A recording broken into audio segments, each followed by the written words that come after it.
Hey fellow Tamers and DigiDestined, it's Mike aka Sanaku from OverGround, and welcome back to the channel.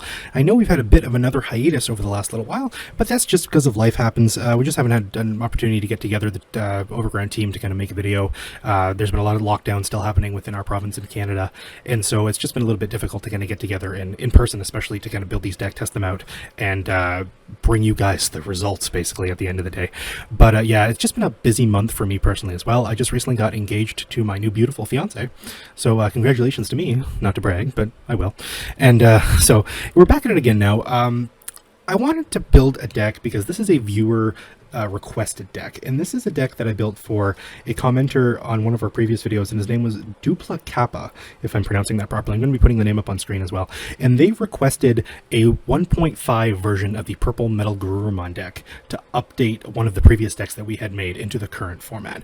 And I had told them that it was going to be a little tricky because I wasn't quite sure how to take the deck into 1.5. I wasn't quite sure if there was a lot of viability, but I went to the drawing board and I looked at the different possibilities and the way that I could make the deck a bit more competitively viable and as consistent as possible. And this is the result.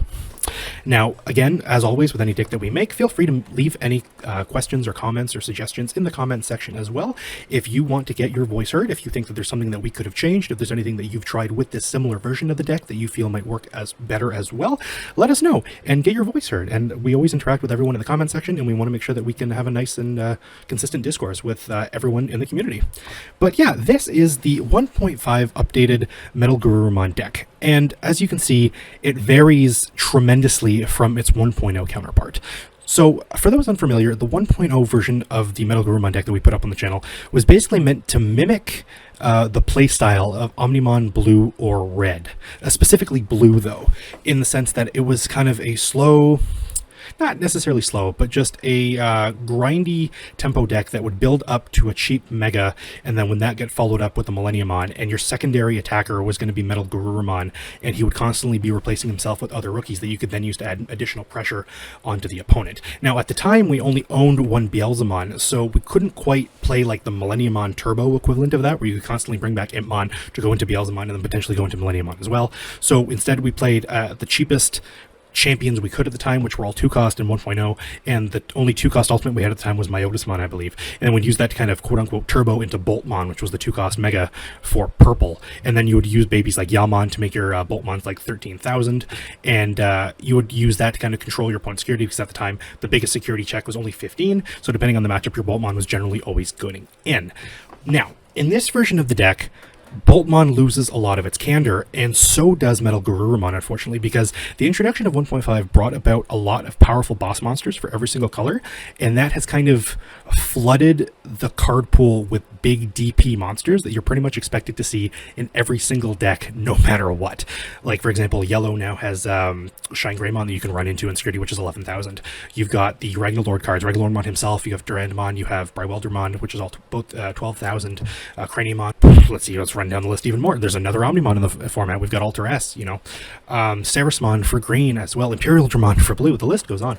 There's just so many big Digimon that have been introduced in the format now in 1.5, where attacking with something that's only like 13,000, for example, doesn't necessarily guarantee that it's going to survive. And especially in the case of this Purple MetalGarurumon, it is likely never going to survive whatsoever unless there's a way to give it jamming. And right now in purple, there isn't really much opportunity to give your Digimon jamming.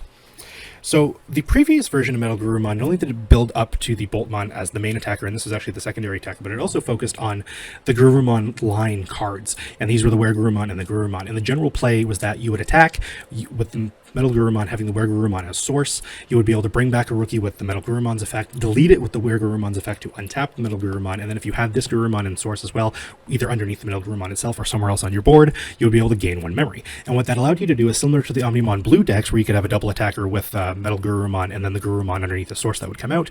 You would get a double attacker in the sense that you could build your board a little bit wider, delete that Digimon, ideally be it a Tapirmon or an Impmon, get value out of their on deletion effects, and then to be able to unsuspend your MetalGarurumon again for a secondary attack.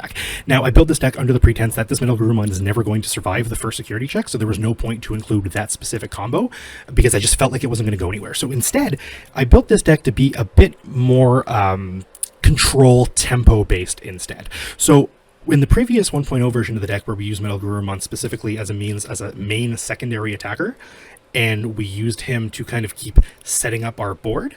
This version of the deck uses it as a means to keep putting pressure on the opponent exclusively, and your main attackers are generally always going to be your rookies or Devimon, and that's it. So this deck plays kind of like a lower to the ground glorified rookie rush deck that has the ability to also play cards with retaliation in it, and has the ability to turbo into Millenniumon, but also play Millenniumon a bit more consistently as well. So let's go through the card by card.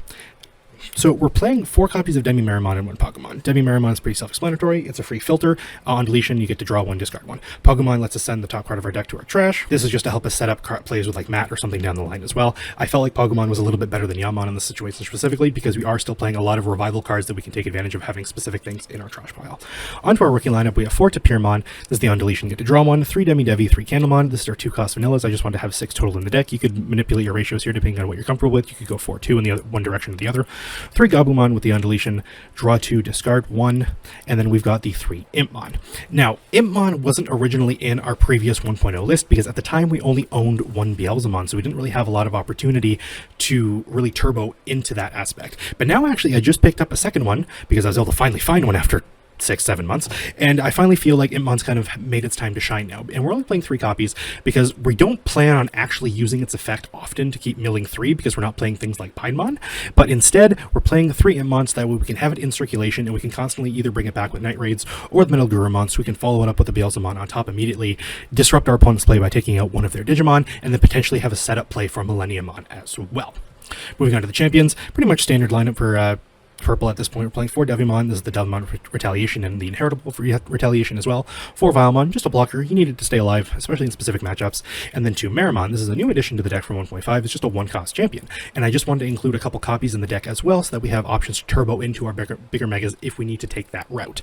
Moving on to our ultimates, we have 3 copies of Chimeramon. Again, this is just another tempo card. It's a way to keep our opponent in check, constantly stop them from building up their stacks by taking away one of their Digimon and kind of lowering their ceiling and slowly thinning their board a little bit. And then we're going to complement that with 2 new additions for 1.5. We have 2 copies of Lady Devimon and 2 copies of Skullmerimon. Skullmerimon serves the same purpose as Myotismon did in the previous format. It's just it's 2 cost less to hard play, it being at 5 instead of 7. And again, it's 2 cost to evolve, so that gives us a turbo option if we need to take that route. Lady Devimon, rather, on the other hand, gives us another layer of consistency, because on Digivolve we get to draw 2 and then discard 2. And she has the really neat inheritable of once per turn, if we play an option, we can delete one of our opponent's level 3 Digimon, which again plays into our strategy of just constantly keeping our opponent off their stuff and kind of tempoing them out of the game while constantly rushing them with these rookies that we're going to be constantly either reviving or playing from our hand. Next, we're going to move on to the Megas. So MetalGarurumon, we've discussed kind of already at length, as well as Beelzemon. These are just our main Megas because we don't necessarily have a quote-unquote top end in this deck. Our top end exists solely to further the plays of what our bottom end would have been doing normally. So it's not like we're playing the deck specifically to build up to a specific Mega, and he's our win condition. Our Megas here serve as extenders for what our main rookie rush strategy would have been otherwise. We're going to complement that with 2 Millenniumon as well to go on top of these purple Megas to, again, pick one of our opponent's Digimon and put them to the bottom of the deck. This keeps us in control of the game, keeps us control of the tempo, gives us a big attacker at 30,000, and this one we don't mind if it gets destroyed because it's just going to come right back. So now we're going to move on to our options. Playing 4 Night Raid, arguably the best card in this version of the deck. Just a 2-cost Monster Reborn. For those familiar with Yu-Gi-Oh terms, you get to bring back a rookie for free, and then it triggers in your security as well. So it puts a lot of pressure on the opponent when they're attacking you, because it potentially builds your board wider to get a game shot much sooner and puts them on a much slower or faster clock, rather. And we're going to complement that with 2 copies of Heat Viper and 2 copies of Trump Sword. Again, usually you would see maybe just 1 copy of Heat Viper in purple decks, maybe more if you're playing something like Lilithmon, but because we're aiming to constantly keep at least 1 or 2 rookies on board every single turn, Heat Viper allows us to constantly delete our small Digimon that we're constantly reviving to keep our opponent at bay and constantly thin out their board. And because we have such powerful on-deletion effects with something like Tapirmon and Gabumon, if it's been evolved, we can constantly get extra advantage out of thinning out our opponent's board. And the Trump Sword is just kind of generic removal. It's the purple Gaia Force. You pretty much have to play it. And finally, to round out the deck, we're playing 2 copies of Matt. And this is just the standard purple Matt from 1.0, where on play we get to add a purple card from our trash back to our hand, and every turn we get set to 3 guaranteed. This is the deck. This is what I hope duplakappa was hoping to see when he requested a Purple MetalGarurumon deck. I hope that you have these cards at your disposal and you can potentially take this into an event with you, or maybe just fool around with your friends, and I hope that it's something that you can appreciate.